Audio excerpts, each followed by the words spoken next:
Gainera, Bairen Amatxori ez zitzaion inoz Espainetan irribarriri falta.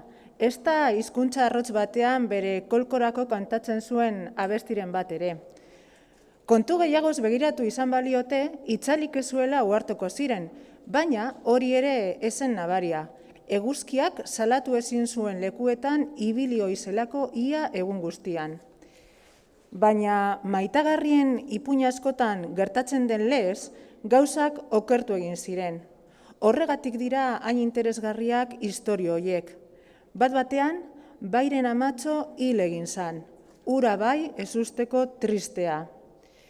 Nola inorkezekien nor zen neskatoaren aita, jatetzeko jabek jaso zuten, gogo handirik gabe egia esan da, baina nini berezia zen.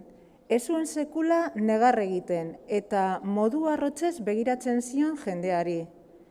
Erraz egiten zuen irribarre, baina berandu hasi zen hitz egiten. Denbora pasatu zen. Maitagarri segundo bat orduak izan daitezke guretzat, asteak txolarrearentzat, hilabeteak antxoarentzat eta urteak inurrientzat. Laster konturatu ziren baik hizkuntza anitz ulertzen zituela, besteekin erabiltzen ez zituen arren. Asiarren ile beltz eta lisoa zuen, eta Karibekoen azal karamelatua. Eslaviarren begi urdin argiak eta Afrikar ederren liraintasuna. Koskortu bezain pronto lan egitera bidali zuten.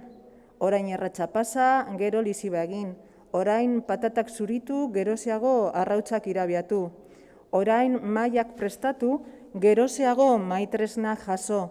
Eta beti eskutuan, isilgordeka lan egin behar izaten zuen jantokiko jabeek bazekiten eta horrelakorik ez zela zuzena. Aurrek ezin baitute helduak izan arte lan egin behar.